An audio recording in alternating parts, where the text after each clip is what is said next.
పరకామణి లెక్కింపు సమయంలో జరిగింది ఓ చిన్న చోరీ అని వైసీపీ అధ్యక్షుడు జగన్ అన్నారు. ప్రాయశ్చిత్తంగా ఇప్పటికే ఆ చోరీ చేసిన వ్యక్తి కుటుంబ సభ్యులు 14 కోట్ల రూపాయల విలువైన ఆస్తులు దేవుడికి ఇవ్వడం తప్పవుతుందా అంటూ నిందితుడిని వెనకేసుకొచ్చారు. దేశంలో ఏ ఆలయంలోనైనా చోరీ జరిగినప్పుడు ఇలాంటి ఘటన జరిగిందా అని వింత వాదన వినిపించారు. సూపర్ 6 సూపర్ హిట్ అంటూ చంద్రబాబు జనాన్ని మోసం చేస్తున్నారన్నారు. సూపర్ 6 సూపర్ 7 విజయవంతంగా చేసేసినాము అని కూడా చెప్పేస్తున్నాడు. మోసం కాదని అడుగుతా ఉన్నాం. మరి ఇన్ని 420 చేష్టలు చేస్తా ఉన్నాడు. మరి చీటింగ్ కేసు పెట్టి మీద బొక్కలో వేయాల్సింది కాదా?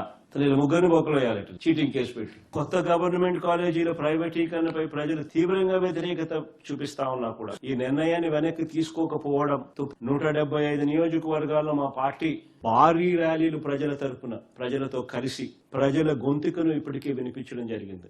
అన్ని జిల్లాల నుంచి వచ్చిన ఈ 1 కోటి సంతకాలకు పైగా ఈ పత్రాలను తీసుకుని రాష్ట్ర గవర్నర్ గారికి ఈ నెల 16న సమర్పిస్తాం. ఈ పత్రాల ద్వారా హైకోర్టులో పిటిషన్ కూడా వేస్తాం. ఈ పరకామణి కేసు అసలు ఆశ్చర్య కలిగించే కేసు. నిజంగా ఆ రోజు హుండీ డబ్బులు లెక్కేస్తూ చిన్న చోరీ 9 నోట్లు $9 వర్త్ 72,000 ఇండియన్ కరెన్సీ, అది చోరీ. దీనికి ప్రాయశ్చిత్తంగా ఆ దొంగ కుటుంబ సభ్యులు 14 కోట్లు విలువైన వారి ఆస్తులను వారు దేవుడికి ఇవ్వడం తప్పవుతుందా? పోనీ దేశంలో అనేక చోట్ల అనేక ఆలయాల్లో ఇలాంటి ఘటనలు గతంలో జరిగాయి, కానీ ఎక్కడైనా ఇలా ఆస్తులు దేవుడికి ఇచ్చారా?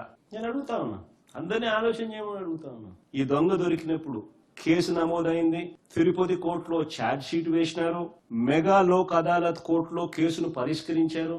అన్ని కోర్టుల పరిధిలో ప్రాపర్ కోర్ట్ ప్రొసీజర్ తో అంటే జరగాల్సిన జ్యుడిషియల్ ప్రాసెస్ అంతా జరిగింది.